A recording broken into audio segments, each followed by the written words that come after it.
It started on one of those quiet afternoons where the house just feels too still, no TV, no music, just the soft hum of the refrigerator and the ticking clock in the hallway. I was standing by the kitchen sink, rinsing off the last of the coffee cups from breakfast. The sunlight poured through the window, catching the steam and making it look like the kitchen was glowing. Then I heard his voice behind me, low, careful, like he was testing the weight of his own words. "Do you ever think about me like that?" I turned around, a little confused at first. My stepson, Ryan, stood just a few feet away, leaning on the doorway with that same hesitant look he'd been carrying for weeks now. He's 24, grown, independent in his own way, but lately there's been something else in his eyes whenever we're alone, something I couldn't name, or maybe didn't want to. I remember when his father and I got married. Ryan had been polite, distant, but respectful. We never crossed lines, never got too close. Over the years, that distance faded. We shared laughs over bad movies, late-night takeout runs, small everyday things that made it feel easy. Natural. But the past few months, it hadn't felt easy. It felt charged. I'd catch him watching me a little too long. He'd find reasons to be near me, helping with dinner, sitting a little too close on the couch. I told myself I was imagining it, that I was reading into nothing. But now, standing in that quiet kitchen, his question hung in the air like smoke. "What do you mean by that?" I asked, trying to sound casual, like my heart wasn't thudding in my chest. He stepped in closer, not touching, but close enough that I could feel the warmth from his skin. He didn't smile. He didn't back down. "You know what I mean," he said. There it was. No more pretending. No more passing glances or accidental touches. Just truth, raw and waiting between us. And the crazy part? Somewhere deep inside, I wasn't shocked. Maybe I'd been waiting for him to say it. Maybe I'd thought about it too. More than once. But this wasn't just about impulse. It was about everything, the rules, the risks, the history. It was about what happens when feelings grow where they're not supposed to. And right then, in that moment, I had to decide whether to shut the door or take one step closer. But before I could say a word, we heard the front door open. His father was home. I stepped back quickly, wiping my hands on the towel as I glanced at the front door. His father's footsteps echoed down the hallway, keys jingling in his hand like nothing was different. Like everything was normal. Ryan didn't move. He just held my gaze for one more second, then slowly turned away and walked to the fridge, grabbing a bottle of water like we hadn't just been standing in a storm of unspoken words. "Smells good in here," Mark said as he came into the kitchen. He kissed me on the cheek, not noticing how stiff I was. I forced a smile and nodded, keeping my eyes low. I could feel Ryan behind me, silent, steady, like he was daring me to react, to say something, anything. But I didn't. I couldn't. Dinner that night was quiet. Mark talked about work, about a client who wouldn't stop calling, about traffic and gas prices and the same old things. I smiled where I needed to, nodded when expected. But every time I looked up, Ryan was watching me. Not staring. Just watching, like he was waiting to see what I'd do now that the words were out. And I had no idea. After dinner, I cleared the plates, and Ryan offered to help like he always did. Mark had already gone to the living room to catch the game, oblivious to the tension still hanging in the air. We worked in silence, passing each other at the sink, brushing shoulders, our fingers almost touching, but not quite. My heart was pounding with every step he took closer. I didn't want to feel this way. I shouldn't. But I did. "Are you gonna pretend I didn't say it?" Ryan asked quietly, his voice low enough not to carry past the kitchen. His eyes were on the dishes, but I knew he was watching me from the corner of his eye. I swallowed hard, scrubbing the plate in my hand like it held all the answers. "You should never have said it." "But I did," he replied, stepping a little closer. "And you didn't stop me." I turned toward him, finally facing the thing I'd been trying to ignore for months. His eyes were soft but firm, like he wasn't going to back down this time. There was something so raw about him, so vulnerable. And maybe that was what scared me the most, that I understood him. That somewhere in my chest, the same feelings were hiding, buried under the weight of everything we weren't supposed to be. "We can't," I said, but it came out shaky, not strong the way I meant it. He leaned in slightly, his voice barely above a whisper. "You don't really believe that?" Before I could answer, Mark called from the living room, asking if Ryan wanted to watch the game. Ryan stepped back, slowly, like nothing had happened. Like he hadn't just pushed everything off balance. "Yeah, I'm coming," he called back, giving me one last look before walking out of the kitchen. And I just stood there, holding the plate, with my heart in my throat and a question I couldn't answer. The days after that moment in the kitchen felt like walking a tightrope. Every conversation with Ryan had weight, like something was pulsing just beneath the surface. He didn't bring it up again, not directly, but his eyes did. They said everything he didn't, and the way he looked at me when no one was watching, it made it harder to breathe. Mark didn't notice. Or maybe he didn't want to. He worked long hours, came home tired, and fell asleep on the couch most nights with the game still playing. Our marriage wasn't bad. It just wasn't anything anymore. We shared a house, not much more. We hadn't connected in months, maybe longer. I stopped trying to count. One night, after Mark had gone to bed early with a headache, I was in the backyard watering the plants. The porch light cast a soft glow across the grass, and the cool air helped clear my head. I didn't hear Ryan come outside until he was standing next to me. I tensed, but didn't look at him. "You always come out here when you're trying to think," he said quietly. I nodded, still watching the water spill across the flower bed. "Sometimes it's the only quiet place left." He stepped a little closer, close enough that I could feel his presence again. He didn't say anything else, just stood beside me like he belonged there. And maybe that was the problem. It started to feel too normal. Too easy. Like this strange, fragile thing between us was just waiting for the right moment to fall apart or fall into place. "I've been thinking about going back to school," Ryan said suddenly. "For psychology." I turned to him, surprised. "Really?" He nodded, hands in his pockets, eyes still on the dark lawn. "Yeah, I've been reading a lot lately. Trying to figure things out. People. Myself." I didn't know what to say. There was something about him in that moment that was so open, so real. Like he was letting me see who he really was, beyond all the tension and questions.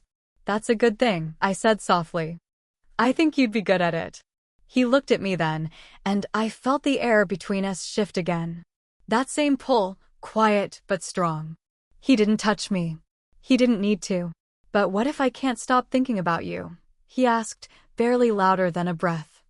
I didn't answer. I couldn't. The guilt twisted in my chest, but so did something else, something I wasn't ready to name. Before I could speak, we heard the screen door creak open. Mark stepped out, rubbing his eyes. "Everything okay out here?" Ryan took a step back. "Yeah, just talking." Mark looked between us for a moment, but said nothing else. He turned and went back inside, leaving the door swinging behind him. And in that quiet backyard, with the night wrapped around us, I realized the line we were trying not to cross was already behind us. The next few days felt like living on the edge of something ready to break. Every moment with Ryan was tighter, more loaded. Every moment with Mark was heavier, like the walls were closing in and I was the only one who knew why. I kept telling myself I needed space, clarity. But the truth was, I was avoiding making a decision. Avoiding facing what this had become. Ryan started staying out more, long drives, late nights. He'd come home smelling like the night air, like he'd been somewhere thinking too much. We barely spoke, and when we did, it was clipped, careful. But the looks hadn't changed. He still watched me like he was waiting. One evening, Mark invited a few neighbors over for dinner. Just casual. Something to take the edge off the tension he didn't even realize was there. I spent the whole afternoon in the kitchen, chopping, stirring, anything to stay distracted. Ryan came in once, offered to help, but I told him no. Not now. He didn't argue, Just left the room with a nod that lingered like a goodbye. By the time people arrived, the house was loud with laughter and music, but I couldn't shake the tight feeling in my chest. Ryan wasn't around. He hadn't come downstairs. I told myself he was just avoiding the crowd. Maybe he was tired. Maybe he was trying to give me space. Midway through dinner, I went upstairs to grab extra napkins. His door was cracked open. I paused, then pushed it gently.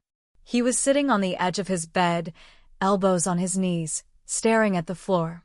He didn't look up when I stepped in. "Are you okay?" I asked. He nodded, then shook his head. "No, not really." I shut the door behind me.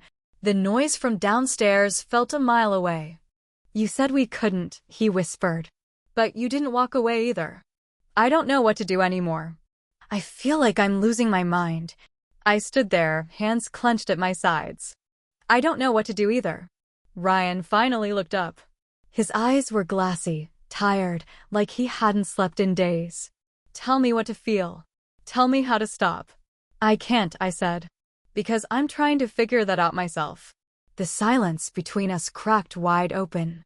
He stood, took one slow step forward. And just then, footsteps pounded up the stairs. Mark's voice calling for me, asking where the napkins were. Ryan froze. So did I. I opened the door, slipped out fast, heart racing, trying to sound normal. Coming down now." As I walked back to the noise and lights and laughter, I felt everything inside me starting to spin out. Something had to give. Something had to happen. But I didn't know which way it would go. Not yet. I made it down the stairs with the napkins, heart pounding in my ears. The dining room was a blur of voices and clinking glasses. I smiled too hard, moved too quickly, hoping no one noticed the way my hands were shaking. Mark pulled me into his side without thinking, like we were still the version of ourselves from years ago. I leaned in just enough to sell it, but inside, I felt like I was splitting in two. The night dragged on with forced laughter and small talk. Ryan never came down. I caught myself glancing at the stairs more times than I could count, hoping he wouldn't appear, terrified he might. After the guests finally left and Mark went to bed, I stayed in the kitchen pretending to clean. Every light I turned off felt like a countdown. I didn't know what I was waiting for. Then, just as I turned off the last light, I heard his door open upstairs. Footsteps. Slow, careful. I stood there frozen until he appeared in the hallway. He didn't speak. He didn't need to. His expression said everything. "I can't keep pretending," he said finally, voice low. I thought I could, but I can't. I opened my mouth to respond, but then another voice. "You're not the only one who knows." We both turned toward the shadows by the stairs. My heart dropped. It was Jamie, Mark's daughter from a previous marriage. She was supposed to be in college out of state, but there she was, suitcase in hand, eyes wide with something between disgust and disbelief. "I came home early to surprise Dad," she said. "Guess I'm the one who got surprised." Ryan stepped forward. "Jamie, it's not don't," she snapped. "I don't even want to hear it." She turned to me next, her voice trembling. "How could you? You're supposed to be the adult in this house. You're supposed to be his wife." "I didn't mean for this to happen," I said, barely getting the words out. "Oh, come on," she fired back. "You think feelings just fall out of the sky? You let this happen. Both of you." Ryan looked like he wanted to disappear.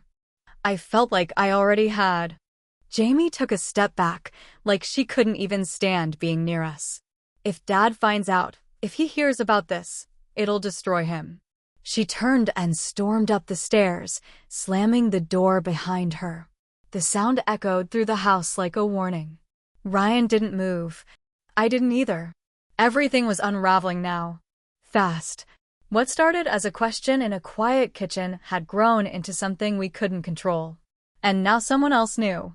Someone who had every reason to expose it. And all I could think was, it's no longer just about us.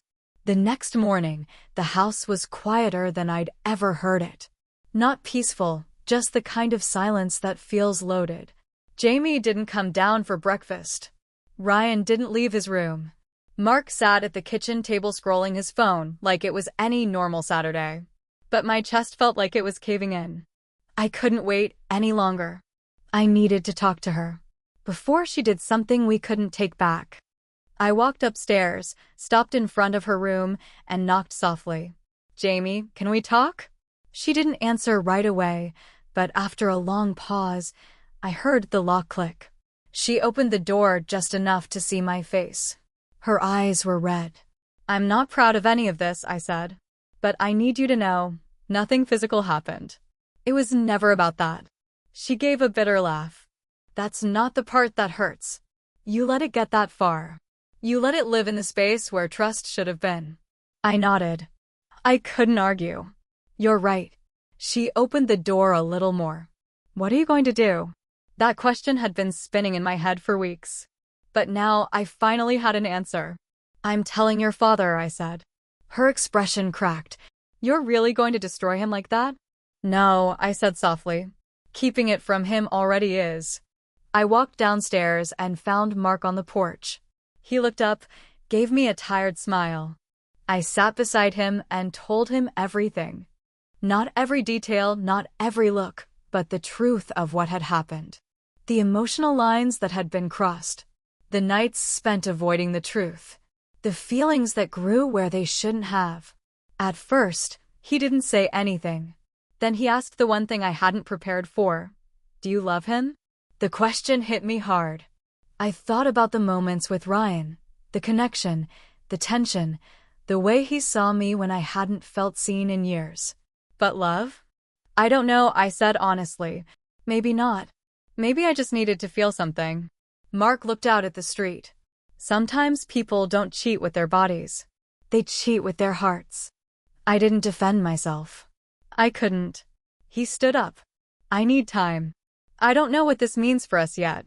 He went inside, and I sat there, heart hollowed out, wondering if I'd just lost everything. Later that evening, Ryan came downstairs with a packed bag. "I'm going to stay at a friend's," he said.